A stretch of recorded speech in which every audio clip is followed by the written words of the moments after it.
Okay, now let's continue our discussion on the wave group. We saw in the last class that the wave group is formed out of the combination of different individual waves of different wavelengths. Okay, this is how a wave group is formed that we saw in the last class. Now, if the velocities of the waves are the same, all these waves have the same velocity, then the wave group will have the same velocity as that of these waves. Okay, so the velocity with which the wave group travels is the common phase velocity. However, if the phase velocity varies with wavelength, if the phase velocities varies with wavelength, okay, then the different individual waves, they will not be going together. They will not be proceeding together. Okay, if the individual waves have different velocity. As a result, the wave group has a velocity that is different. The velocity of the wave group, this wave group, that will be different from the velocities of the individual waves that make it up. Okay, so the velocity of the wave group, that will be different from velocities of the individual waves with which this is made up. Okay, so this is the case with de Broglie waves. So this situation is there in the case of de Broglie wave group. Consider a wave group that arises, we are taking a simple example. Consider a wave group that arises from combination of two waves, okay, that have the same amplitude but differ by an amount delta omega in angular frequency and correspondingly delta k in wave number. Okay, so we have two waves, they differ, their amplitudes are same but they differ by an amount delta omega in angular frequency and an amount delta k in wave number. And we represent these waves by this equation y1 equal to a cos omega t minus kx, y2 equal to a cos omega plus delta omega. This is omega, so this will be omega plus delta omega. This is k, so this will be k plus delta k. So these are the two waves, they differ in angular frequency and the wave number. So the resultant displacement, okay, the resultant displacement, so these two waves are interfering. So what is the resultant displacement at a point, at a time t?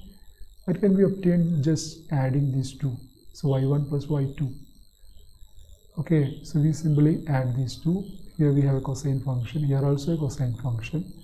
So we use this rule, cos alpha plus cos beta, that is equal to 2 cos alpha plus beta by 2 cos alpha minus beta by 2.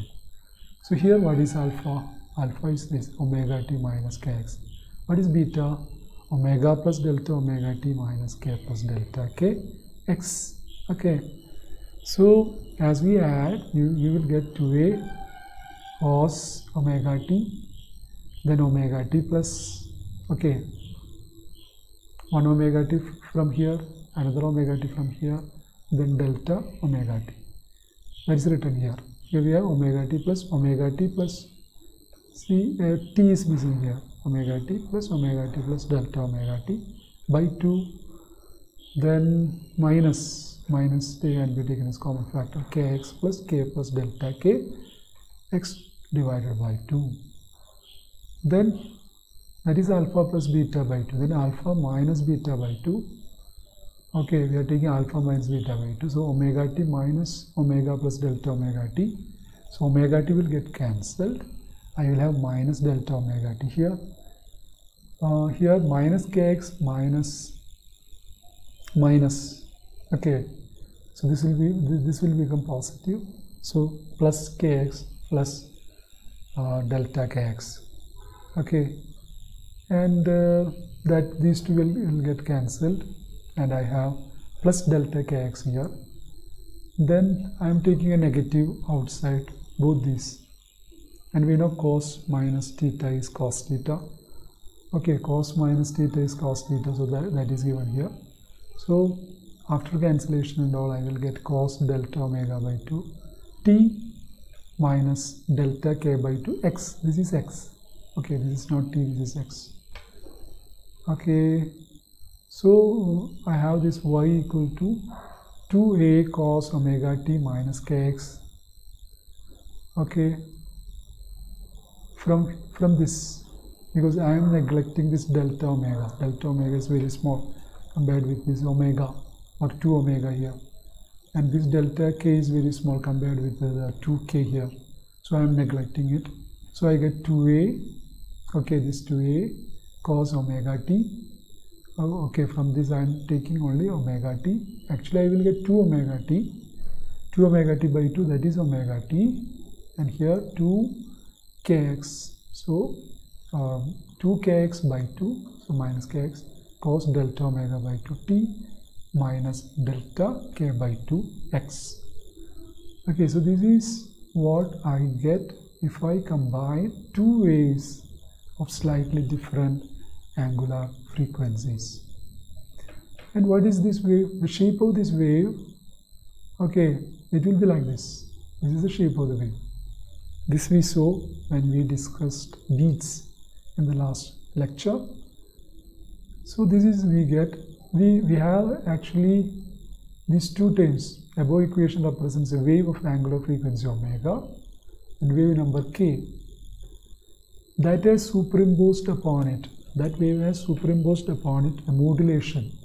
So there is a modulation on it. Modulation means there is a variation in the amplitude. That variation in amplitude is of angular frequency delta omega by 2 and wave number delta k by 2. So this is actually, this term is actually modulation over this wave of amplitude 2a. So we have a wave of amplitude 2a, angular frequency omega, wave number k. Okay, now over that there is a superimposition of a modulation of angular frequency delta omega by 2 and wave number delta k by 2. So that is shown here. So this is here we have a wave, its angular frequency omega, wave number k, and there is a modulation over it. Okay, its amplitude varying. That variation is of frequency delta omega by 2, wave number delta k by 2. Okay, now the effect of modulation is to produce successive wave groups. So successive wave groups are formed. This is a wave group, this is another wave group. Okay, see here we are using only two waves. Okay, so we have successive wave groups like this. Okay, so phase velocity of this wave that is inside, okay, which has angular frequency omega, wave number k, that phase velocity of that wave is Vp equal to omega by k. Now the velocity of the wave group, okay, this modulation, this is traveling with the angular velocity which is called group velocity, which is obtained by dividing delta omega by 2 by delta k by 2. Okay, Vp equal to omega by k. This is a relation that we saw in the last class. Omega, if you divide angular frequency by wave number, you get the phase velocity. Now if you divide this delta omega by 2 by delta k by 2, you get the group velocity, which is okay. So so this is the velocity with which this wave group is advancing. Wave group is progressing. The wave inside it, that is traveling with a speed Vp that is equal to omega by k. Now suppose that omega and k have continuous spread.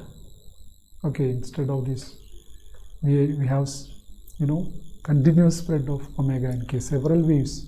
Instead of these two waves, we have a continuous spread of angular frequencies and wave numbers, and we are combining them. Then the group velocity is given by Vg equal to d omega by dk.